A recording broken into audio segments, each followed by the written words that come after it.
If you've seen Squid Game, you know things get dark fast. From brutal games to impossible choices, the stakes couldn't be higher. But at the center of it all is Seong Gi-hun, a man caught between bad luck, bad decisions, and survival. He's not a villain, but he's no saint either. With gambling problems, a troubled past, and choices that blur the lines between right and wrong, it made me wonder, what if we actually held Gi-hun accountable for his actions and put him in front of a judge? Let's break it down, starting with the first crime. Gi-hun's bad decisions start before he even enters the Squid Game. His first crime was stealing from his own mom. His elderly mother, who is already struggling, gives him 20,000 won to buy his daughter dinner and a present. But instead of being grateful, Gi-hun complains that it's not enough. Feeling guilty, his mother reluctantly gives him more money before heading off to work. But he didn't stop here. He took her ATM card, took her money, and doesn't even feel bad about it. And what does he do with this stolen cash? Buy groceries? Pay off debt? Nope. He blows it all up in gambling.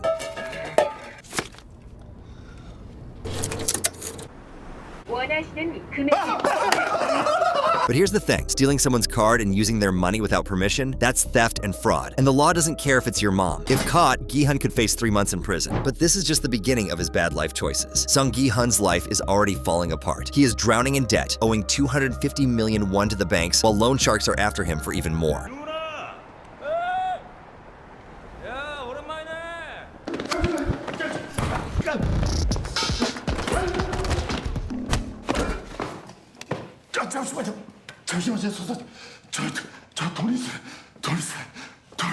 His financial situation is desperate and he has no way to fix it. That's when he is approached by a mysterious salesman carrying a briefcase and offering a game of Dedokji. The rules are simple. Win and earn 100,000 won, lose and pay the same amount. Hearing this, the alarm in Gi-hun's head starts to ring and he takes out a fake gun and points at the man. 잠깐 시간 좀. 예수 안 믿어요.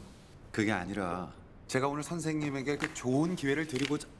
The problem? Even though the gun isn't real, waving a weapon in public is a serious offense. It doesn't matter if it can't fire bullets. If it looks real, it's treated as real. People around him wouldn't know the difference, and the law doesn't take chances when it comes to public safety. This could be possession of an imitation firearm, which comes with a 1 million won fine. And trust me, this isn't his last mistake. Gi-hun goes to his ex-wife's house. His ex-wife's new husband went out for a little chat in the rain. It starts off as a regular conversation, until Gi-hun snaps and starts throwing punches. Yep, because nothing says healthy coping like beating up your ex's new man.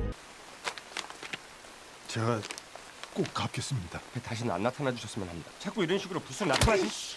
Bad move. Hitting someone isn't just rude, it's assault and battery, and the law takes that seriously. In the real world, that could land Gi-hun 3 months in prison, plus a criminal record that won't be easy to shake off. It looks like letting his anger get the best of him just made his problems even worse. At this point, smart choices aren't really Gi-hun's thing, because what he does next takes a turn. Gi-hun finally returns to his neighborhood, but the second he steps back into town, Hwang Jun-ho recognizes him and stops him for a little chat. He asked about a weird phone call he made earlier, talking about secret games, mysterious men in suits, and people disappearing. But Gi-hun, instead of explaining himself like a normal person, brushes it off, acts confused, and doesn't give the officer any useful info.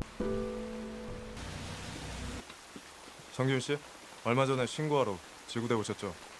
사람들을 납치해서 게임을 시키는 곳이 있다고. 죄송한데요. 제가 지금 누굴 도울 수 있는 처지가 아닙니다. This, ladies and gentlemen, is destruction of justice. When you know something illegal is happening but refuse to help the police, the law isn't happy about it. In real life, this could land Gi-hun a year in prison. But his poor decisions don't stop here. Now we have one of Gi-hun's biggest crimes yet. During the Squid Game, he and his team go up against another group in a brutal game of tug-of-war. But this isn't your regular backyard BBQ game. The losers don't just fall, they fall to their deaths. Gi-hun and his squad pull with all their might, and when the game ends, the other team is gone. That's 10 people dropping straight to their doom. Gi-hun didn't invent the game, but let's be real. He pulled that rope knowing exactly what was going to happen. That's murder in the eyes of the law.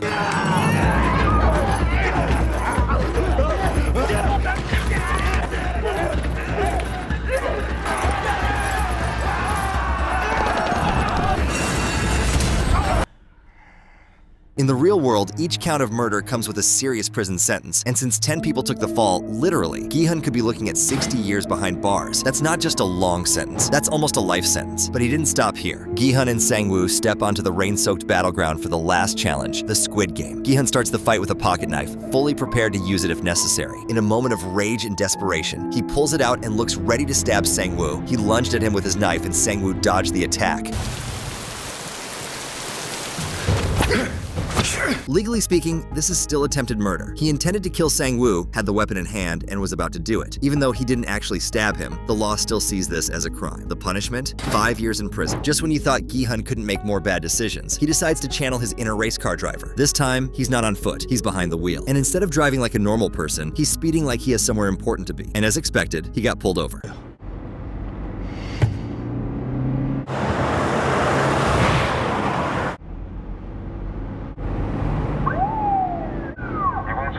The punishment is a 100,000 won fine. Not the worst thing on his record, but at this point he should probably stop adding to his list of bad decisions. But trust me, he's still not done making mistakes. Gi-hun really doesn't learn. Instead of using his Squid Game winnings to live a normal life, he decides to track down the mysterious recruiter. And when he does, the recruiter suggests another game. But this time, it's not slapping people in the face, it's full-on Russian roulette. Now, Russian roulette isn't just a dumb idea, it's incredibly illegal. Gi-hun and the recruiter take turns pulling the trigger, with an actual bullet in the chamber. They're literally betting their lives. And then, boom, someone doesn't make it out alive, and it is the recruiter. 영화에서 보신 적이 있을 겁니다.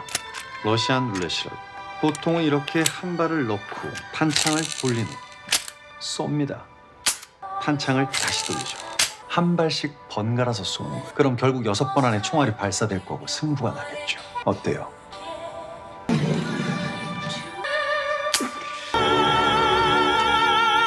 Now let's be clear, Gi-hun didn't force anyone to play, and he wasn't the one who pulled the trigger. But that doesn't mean he's innocent. By willingly taking part in a game where the loser faces certain death, he accepted the risk of someone dying, and in the eyes of the law, that makes him responsible. The law calls that manslaughter. The punishment would be 5 years in prison. But Gi-hun didn't stop here. After playing the very illegal Russian roulette game and the recruiter ending up dead, Gi-hun, still standing there in shock, starts looking around for him. And then, boom, the worst thing that could happen happens. Detective Hwang Jun-ho walks in, and what he saw Gi-hun holding a gun. Yep, this looks real bad. Jun-ho pulls his own gun and is just about to arrest Gi-hun. But before he can do anything, another guy, Mousait, comes out of nowhere and knocks Jun-ho unconscious. Now, a normal person would probably leave, not Gi-hun. Instead, he decides to grab the unconscious detective, drag him across the room, and dump him into a bathtub.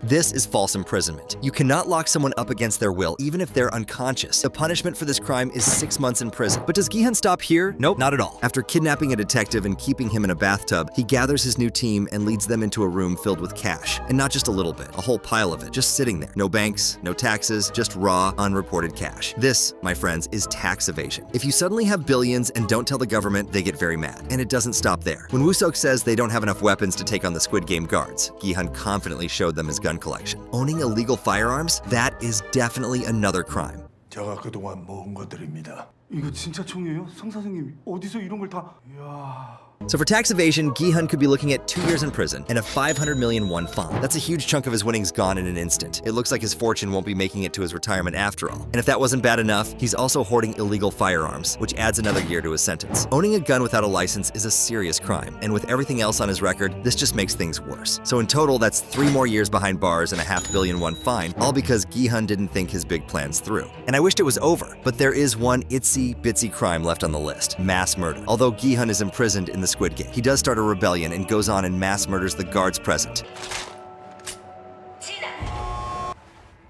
노래합니다.